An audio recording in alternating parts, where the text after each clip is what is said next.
మొదటి రాజుల గ్రంథము 8వ అధ్యాయము. అప్పుడు సీయోను అను దావీదుపురములో నుండి యెహోవా నిబంధన మందసమును పైకి తీసుకుని వచ్చుటకు యెరూషలేములో నుండు రాజైన సొలొమోను ఇశ్రాయేలీయుల పెద్దలను గోత్ర ప్రధానులను అనగా ఇశ్రాయేలీయుల పితరుల కుటుంబముల పెద్దలను తన యొద్దకు సమకూర్చెను. కాబట్టి ఇశ్రాయేలీయులందరును ఏతనీమను 7వ మాసమందు పండుగ కాలమున రాజైన సొలొమోను నొద్దకు కూడుకొనిరి. ఇశ్రాయేలీయుల పెద్దలందరూ రాగా యాజకులు యెహోవా మందసమును ఎత్తి దాని తీసుకుని వచ్చిరి. ప్రత్యక్షపు గుడారమును గుడారములోనున్న పరిశుద్ధ ఉపకరణములను యాజకులను లేవీయులను తీసుకుని రాగా రాజైన సొలొమోనును అతని యొద్దకు కూడి వచ్చిన ఇశ్రాయేలీయులగు సమాజకులందరూ మందసము ముందర నిలువబడి లెక్కింప శక్యముగాని గొర్రెలను ఎడ్లను బలిగా అర్పించిరి.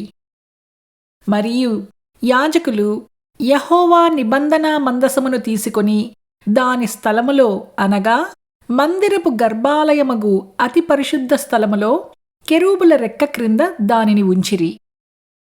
కెరూబుల రెక్కలు మందస స్థానము మీదికి చాపబడెను. ఆ కెరూబులు మందసమును దాని దండెలను పైతట్టున కమ్మెను.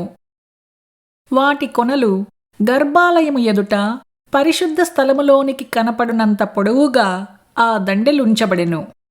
కాని అవి బయటికి కనపడలేదు. అవి నేటి వరకు అక్కడనే ఉన్నవి. ఇశ్రాయేలీయులు ఐగుప్తు దేశములో నుండి వచ్చినప్పుడు యెహోవా వారితో నిబంధన చెయ్యగా మోషే తాను హోరేబునందు ఆ పలకలను మందసములో ఉంచెను. దానిలో ఆ 2 రాతి పలకలు తప్ప మరి ఏమీయూ లేకపోయెను.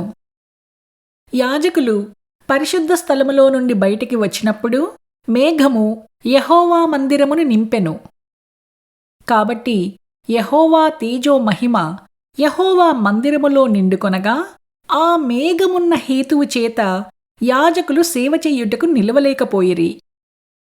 సొలొమోను దానిని చూచి గాఢాంధకారమందు నివాసము చెయ్యుదునని యెహోవా సెలవిచ్చియున్నాడు. నీవు నివాసము చెయ్యుటకు నేను మందిరము కట్టించియున్నాను. సదాకాలము అందులో నీవు నివసించుటకై నేనొక స్థలము ఏర్పరచియున్నాను అని చెప్పి ముఖమును ప్రజల తట్టు తిప్పుకొని ఇశ్రాయేలీయుల సమాజమంతయు నిలిచియుండగా ఇశ్రాయేలీయుల సమాజకులనందరినీ ఈలాగు దీవించెను.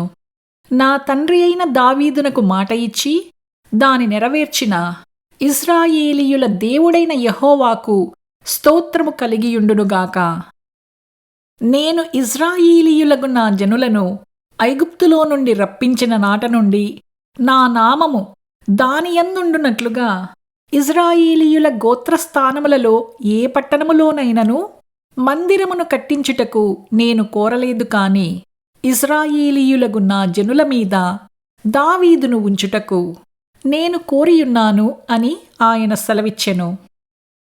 ఇశ్రాయేలీయుల దేవుడైన యెహోవా నామఘనతకు ఒక మందిరమును కట్టించవలెనని నా తండ్రి అయిన దావీదునకు మనస్సు పుట్టగా యెహోవా నా తండ్రి అయిన దావీదుతో సెలవిచ్చినదేమనగా నా నామఘనతకు ఒక మందిరమును కట్టించుటకు నీవు తాత్పర్యము కలిగియున్నావు.